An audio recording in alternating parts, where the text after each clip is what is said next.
what that does, and it's sort of an interesting thing to watch it happen, is you just keep supporting your own beliefs because law of attraction backs that up every time. If you believe that you are being treated unjustly and you keep that vibration active within you, those that match that belief in you will flock to you like moths to a flame. And you will announce to the world, this is an unjust world, or I am a victim because look at this train of stuff that is coming to me. But when you accept that it is a vibrational world, not a stuff world, that it is a vibrational world, just not a manifested world, that it is a vibrational world, and that in every moment you can read, you can recognize, you can know your vibrational offering as it relates to your most expanded being, that part that we talked about as we first began here, that expanded you that you can't hold back. When you start caring about alignment with that, rather than that. I care about how I feel, period. I care about how I feel, which means I'm going to choose the thought that most replicates the thought that the source within me is thinking about the thing that I'm thinking about in the moment that I'm thinking about it. Did you get that? You're thinking a thought. You're thinking a thought unless you're asleep. You're thinking a thought. Your mind is active, your point of attraction is active, and you have the option of moving your point of attraction closer to all that you are and all that you want, or further from all that you are and all that you want. You have that option in every moment, but you don't exercise it because you're observing rather than sensing vibration most of the time. So for most of you, we love you so much. You don't really start thinking about something until you have a manifestation that you don't like, and then you know what you think about? The manifestation you don't like. It's hard for you to think about the flip side of something that you don't like. Years ago, we introduced the idea of pivoting. Pivoting, which means the other end of the vibrational stick. When you know what you don't want, you know what you do want. But the question is, when you know what you don't want, are you actively involved in the vibration of what you don't want? Or are you actively involved in the vibration of what you do want? So when you know what you don't want, if you don't have enough money, what do you find yourself talking about mostly? Plenty of money? Not usually. You could, and it would be just as easy. If you're sick, what do you find yourself talking mostly about? Oh, my head hurts. You're mostly talking about what is. And that really is what we want to stir up a little bit in this conversation that we're having here today. Do you want to talk about what is? If what is great, yes, yes, yes. Lists of positive aspects could not be a more valuable process for you. Rampages of appreciation, there's no tool that will serve you more. There is nothing better for you than to talk, focus, feel about the things in your world that are the way you want them to be.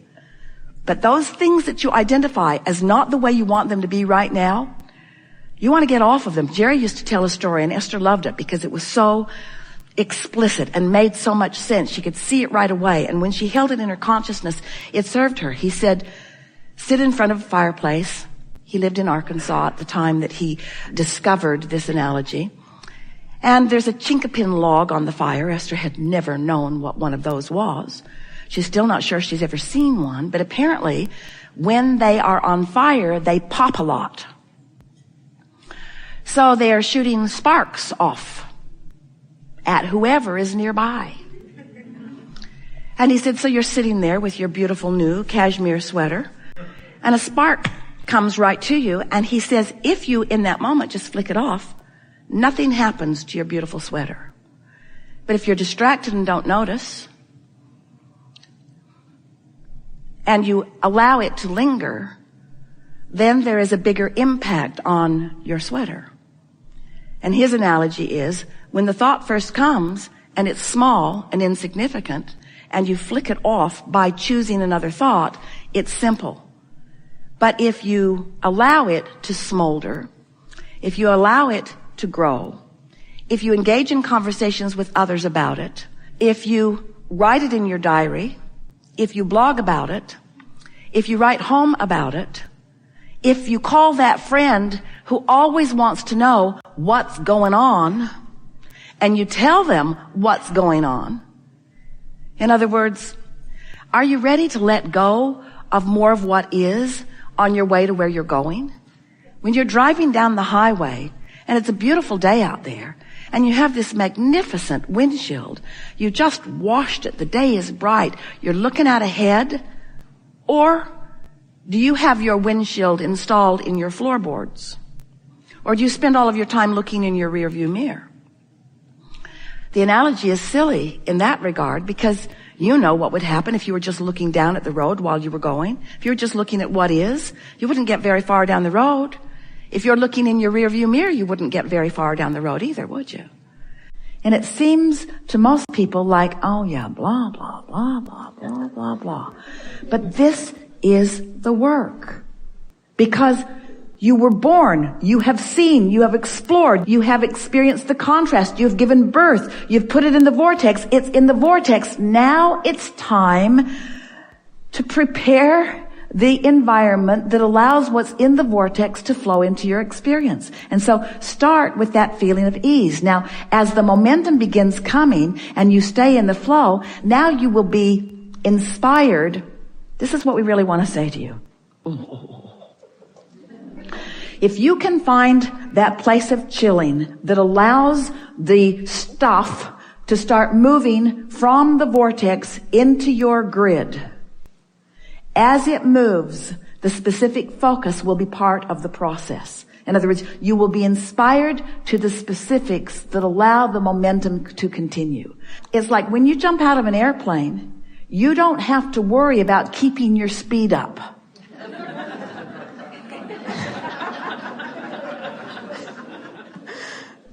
Or when you're on an incline, you stop pedaling usually. Or you let up on the gas a bit. You get a sense of what we're talking about. Yes. So if you trust, that's a good word, if you trust that what you put in the vortex is there, and it is, and now you are using your focus to focus yourself into enough ease that will allow the momentum to begin. The momentum will carry the rest. And something like focus or impetus or speed is not part of the process. You don't have to keep momentum going. That's what we want to say. You don't have to keep momentum going. You just have to stop doing that thing you've been doing that slows the momentum. There. That's the answer to all things. We're done. Go home. That's the answer to all of it, isn't it? Just stop doing that thing you're doing. So that's why you want to just go as general as you can be. And the focus will be part of the natural momentum. It'll get clearer and funner and fuller and faster and more specific. So your grid from your source is general in nature. It's love, it's sureness, it's certainty, it's well-being, and it's strong, powerful. So here it is, and see it as sort of like a shaft of light coming up from your feet. That might be a good way to picture it. This energy stream, this core grid. And let's say that you're unhappy about something, so your grid isn't clicking in. In fact, it's bouncing off. Or you're uneasy about something, or you're remembering a past experience that wasn't pleasant, or you're worried about not being prepared for something, so you're not allowing it. But then you sleep. And when you sleep, you stop offering a vibration. And when you stop offering a vibration, your grid comes into alignment. And when you awaken, there you are back in your power till you remember what happened. And then you sleep again. And you come back into alignment with your core vibration. And then you wake up. And you remember, gotta go to work. Toys are all over the living room.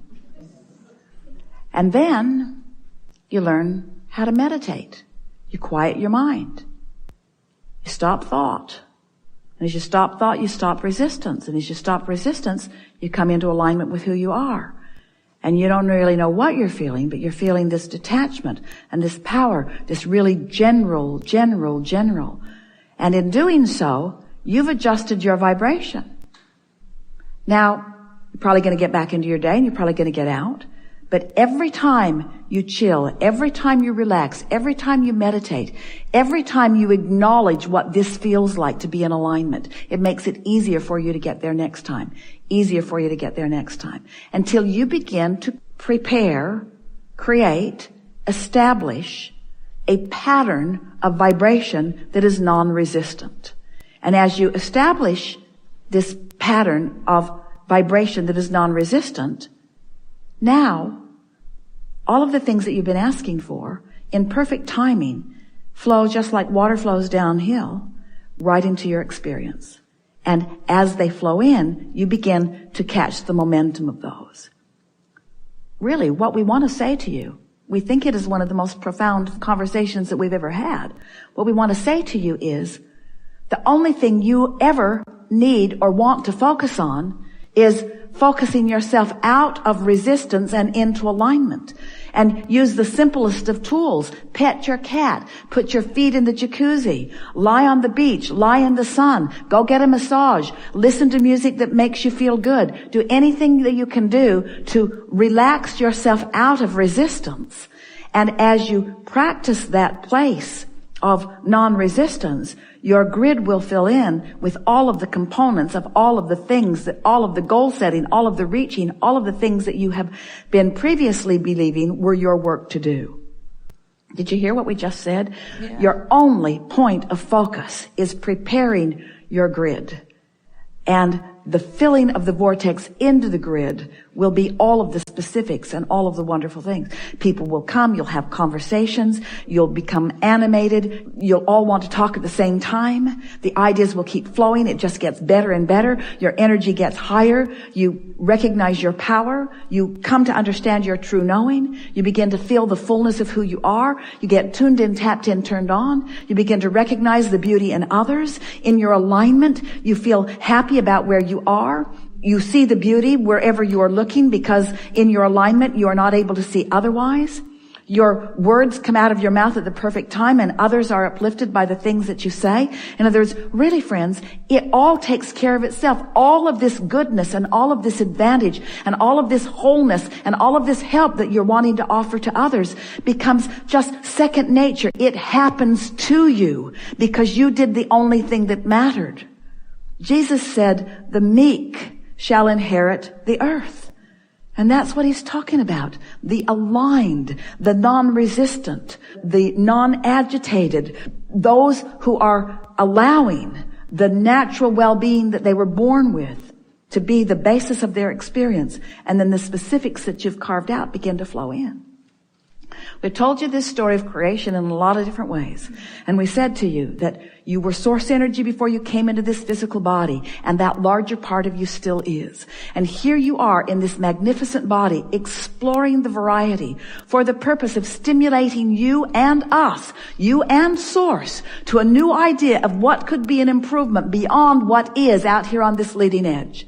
And so you have relationships and associations and experiences that cause you to ask for things that you have not experienced, and in many cases that no one has experienced. In other words, you're asking, you're taking thought beyond that which it has been before.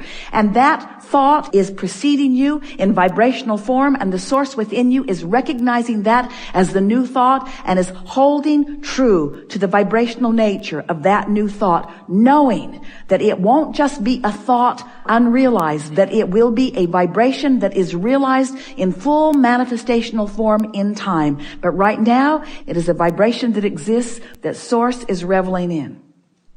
And then as you, since you've already done the work, you came, you sifted, you sorted, you knew what you didn't want, you knew what you did want. Now, rather than turning to the specifics of what you're asking for, you stand in reverence to the perfection of who you are, in appreciation to the earth that you live on and the people who surround you. You look for reasons to love, and you find reasons to praise and appreciate. And you be as specific as you are able to be, but the bottom line is you want to feel good, and you want to feel good so much that you withdraw your attention immediately from anything that doesn't feel good. And as you find what does feel good, then that beam of light comes up from the core of that which you are, shines through you, and gives you a leverage. what that does, and it's sort of an interesting thing to watch it happen, is you just